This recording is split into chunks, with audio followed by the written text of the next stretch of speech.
Dimas and welcome back to another video. In this video we are going to talk about numericals. पिछली video में हमने numericals के बारे में बात की थी, लेकिन उसमें मैंने आपको सिर्फ सिंपल सा न्यूमेरिकल करके बताया था। लेकिन इस वीडियो में जो हम न्यूमेरिकल करेंगे वो 2018 टेनर के हिसाब से होगा और वो उसको हम अच्छी तरह समझेंगे। सो बगैर टाइम वेस्ट किए वीडियो को स्टार्ट करते हैं। So let's get to the video. So viewers चलिए स्टार्ट करते हैं। सबसे पहले क्वेश्चन पढ़ लेते हैं कि क्वेश्चन में क्या कह रहा है वो। A ball is dropped from a height of 122.5 मीटर। एक बॉल जो है वो 122.5 मीटर की हाइट से गिरी। How much time will it take to reach the ground? वो ज़मीन तक पहुंचने में कितना टाइम लेगी? If acceleration और gravity is 9.8 ms minus 2, जबकि वो ग्रेविटी जो फोर्स ऑफ ग्रेविटी है जो बॉल को नीचे खींच रही है उसकी जो स्पीड है एक्सेलरेशन है 9.8 ms minus 2 है। तो चलिए इसे सॉल्व करना स्टार्ट करते हैं। सो व्यूअर्स जब कोई भी न्यूमेरिकल सॉल्व करने से पहले उसका डाटा बनाना ज़रूरी होता है, तो हम पहले इसका डाटा बना लेते हैं। अब डाटा बनाने के लिए हमें सबसे पहले क्वेश्चन में देखना है कि हमें क्या क्या गिवन है। गिवन की हेडिंग डालने से पहले हमें देखना है कि क्या क्या गिवन है। हाइट, हमें हाइट गिवन है तो हम पहले हाइट लिखेंगे। हाइट कह रहे हैं या आप डिस्टेंस कह रहे हैं, डिस्टेंस को एस से डिनोट करते हैं तो हम दोनों लिख देंगे। दोनों में से आप कुछ भी लिख दें, कोई मसला नहीं है। 122.5 मीटर। उसके बाद क्या लिखेंगे, क्या भी गिवन है हमें और कुछ। ग्रेविटी गिवन है हमें। एक्सेलरेशन कह रहे हैं, ऐसे ग्रेविटी कह रहे हैं, बात एक ही है। 9.8 ms minus 2। और हमें क्या गिवन है, अब हमें इनिशियल वेलोसिटी भी गिवन है, लेकिन कैसे देखिए। जब बॉल को छोड़ा, बॉल ड्रॉप हुई, तब उसकी वेलोसिटी क्या थी, 0। उसकी वेलोसिटी 0 थी। नीचे आते आते उसकी वेलोसिटी हो गई 9.8 ms minus 2। तो उसकी इनिशियल वेलोसिटी जो थी, जब इसे छोड़ा उसकी इनिशियल वेलोसिटी जो थी वो हो गई 0। वो थी 0 और नीचे आते आते उसकी वेलोसिटी हो गई 9.8 ms minus 2। सो हमने डाटा बना लिया। अब हम देखते हैं रिक्वायर्ड क्या क्या है, हमसे पूछा क्या क्या है क्वेश्चन में। सो रिक्वायर्ड की हेडिंग डाल दें।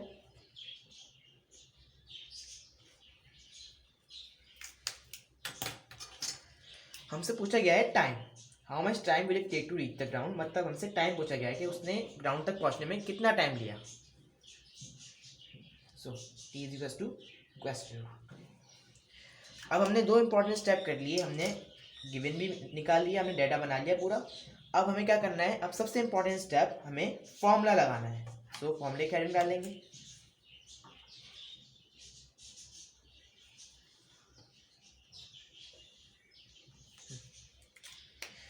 टाइम मालूम करने का फॉर्मूला जो है वो है s यानी distance is equals to V I T plus 1/2 a t square. ये फॉर्मूला है टाइम मालूम करने का। हमने फॉर्मूला लगा लिया। अब हम फॉर्मूले में वैल्यूज पुट कर देते हैं।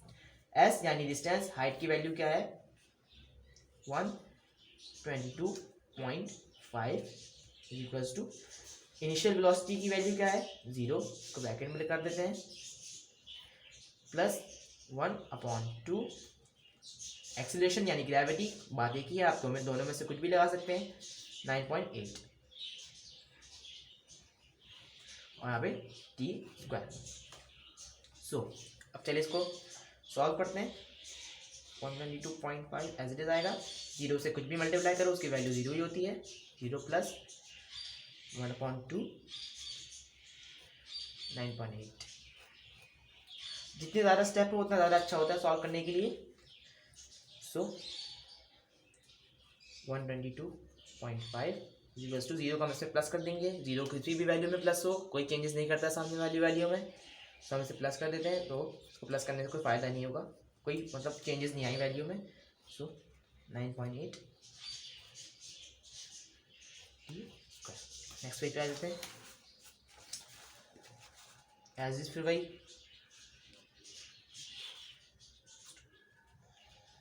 अब क्या करना है हमें, अब 1/2 को हमें इससे मल्टीप्लाई करना है। ये पूरी वैल्यू इससे मल्टीप्लाई हो जाएगी।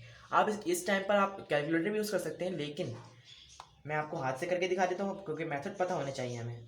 तो पहले हम क्या करेंगे, पहले हम 2 को 1 से डिवाइड करेंगे, 1 से 2 को डिवाइड करेंगे। यहाँ पे कर देता हूँ मैं, 2 बाहर आएगा क्योंकि 2 नीचे है, 1 अंदर जाएगा। 2 1 से बड़ा है तो यहाँ पे ऑब्वियसली पॉइंट लगेगा, 2 5 ज़ा 10, और हम पॉइंट से पहले हमेशा 0 लगाते हैं तो यहाँ पे 0 आ जाएगा। तो यहाँ पर जो वैल्यू आएगी वो होगी 0.5, ये नहीं है। और 9.8 वैसे ही लिखेंगे टी स्क्वायर। अब हमें इस वैल्यू को इससे मल्टीप्लाई करना है, चलिए को मल्टीप्लाई कर लेते हैं। 9.8 और 0.5, 5 8 ज़ा 40, 5 9 ज़ा 45, 45 में 4 डालेंगे 49,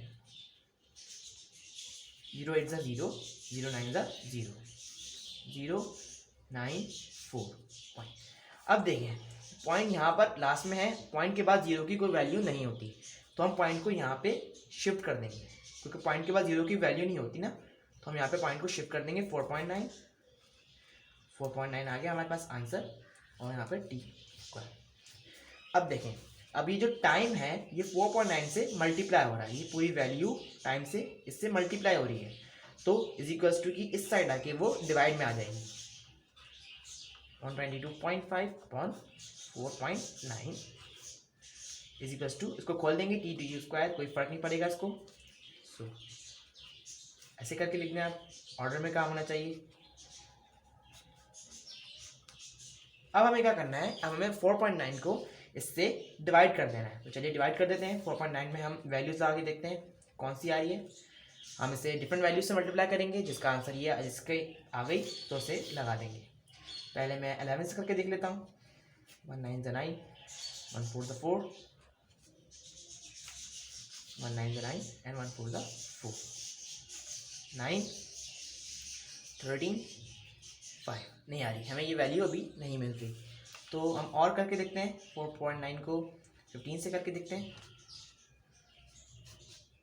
5 9 ज़ा 40, 5 4 ज़ा 20, 20 में 4 डाले 24, 1 9 ज़ा 9, 1 4 ज़ा 4, 9 9 में 4 प्लस करेंगे 13, 4 5 6 7, हमें फिर भी आंसर नहीं मिल रहा।